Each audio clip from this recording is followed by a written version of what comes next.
विश्वामित्र जी जब जनकपुर की गाथा सुनाते हैं, जनक नंदिनी की चर्चा करते हैं और जनकपुर का वर्णन करते हैं, तो लक्ष्मण जैसे श्रोता समझ गए कि ये जो वर्णन गुरुजी ने किया है जरा देखना भी तो चाहिए। इसलिए उत्कंठा क्या है? बोले गुरुजी ने बताया वो महाशक्ति जो संसार का निर्माण करती है, वही जनक के पुत्री के रूप में उन्होंने जन्म लिया है।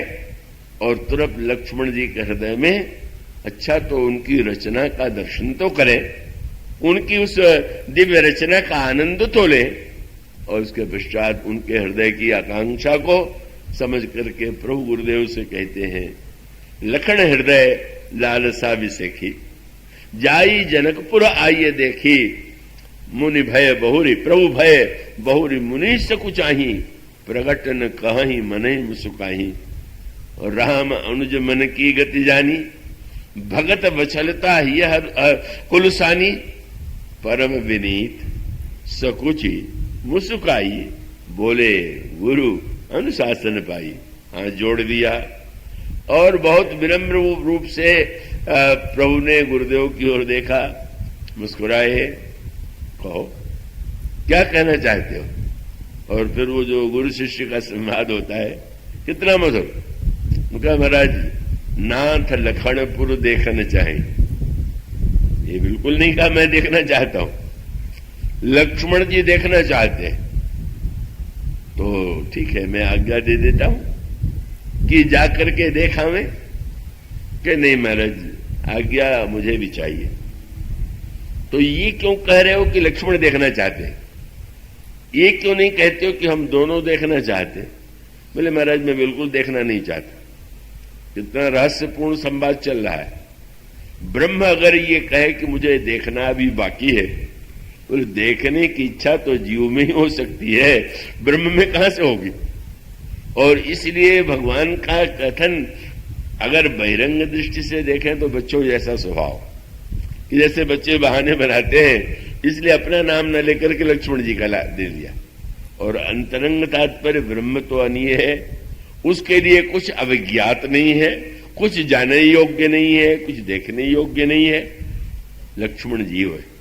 और इसलिए गुरु शिष्य के संवाद में लखन हृदय, महाराज ये जो लक्ष्मण है वो नगर देखना चाहते हैं, तो फिर इनको जाने दिया जाए? नहीं, जो रावुर आए सो मैं पाऊं, आज्ञा तुम्हें क्यों चाहिए? बोले नगर दिखाए, देखने वाले को कोई दिखलाने वाला भी तो चाहिए। अब ये कह करके उन्होंने गुरु जी के सामने कितनी बढ़िया बात कह दी। बोले महाराज महामाया नगर में जीव जाना चाहता है, अपनी दृष्टि से देखेगा तो उलझ जाएगा, मेरी दृष्टि से देखेगा तो निकल आवेगा। वो संवाद होता है। और गुरुजी और आगे बढ़ गए। उनका नहीं, मैं संशोधन करता हूं, तुम कह रहे हो कि ये देखना चाहते, तुम दिखाओ, मैं आदेश देता हूं कि जाए देखे आओ नगर, सुख निधान दो भाई। तुम जा करके दोनों भाई नगर देख करके आओ। श्री राम ने कहा मैं दिखलाऊंगा, ये देखेंगे। गुरुजी ने कहा नहीं, दोनों देखेंगे। क्यों? तुम्हारी दृष्टि से जीव देखे ये भी तो ठीक है, पर तुम भी तो जाकर के जीव की दृष्टि से देखो। इतनी बड़ी बात कह दी गई। अगर जीव ईश्वर की समस्या को, ईश्वर जीव की समस्या को अपनी दृष्टि से देखेगा, तब तो कभी भी वो हमारी समस्या, उसको समस्या ही नहीं लगेगी। आप सोचिए, ईश्वर की दृष्टि में हमारी क्या क्या समस्या का महत्व है। हम और आप न समझते हैं कि बड़े महत्वपूर्ण व्यक्ति हैं। आप आधुनिक चाहे प्राचीन वर्णन पढ़ लीजिए आकाश का, कितने ग्रह हैं, कितने नक्षत्र हैं, और आपके उस सारे ब्रह्मांड में सबसे छोटी है पृथ्वी। और उस विशाल पृथ्वी में भी एक नन्हे से हम लोगों का स्थान तो एक आपके शरीर में अगर एक मच्छर का भी जो महत्व वो भी नहीं, कोई अर्थ ही नहीं, मानो अनंत अगर अपनी दृष्टि से देखेगा। इसीलिए अवतार भक्त लेने के लिए क्यों कहते हैं? बोले ऊपर से शायद आपको नहीं दिखाई देता हूं, वो तो आप जरा हवाई जहाज पर चढ़ के देखने लगिए तो आपको छतरपुर में सब कुछ वह नहीं दिखाई देगा। भक्त कहते हैं उतर करके तो आइए, उतर करके नीचे उतर के हमारी समस्याओं को हमारी आंख से देखिए। इसलिए संत की चतुराई ये है कि उसने कहा नहीं, ये इनको दिखलाना तुम भी देखना, और वही कथा का तत्व था।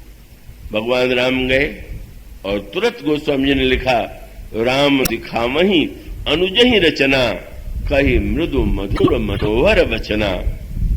भैया लक्ष्मण ये देखो, ये देखो, ये देखो, और आश्चर्य, लक्ष्मण कैसी अद्भुत रचना है, ऐसा तो मैंने दृश्य कभी देखा ही नहीं।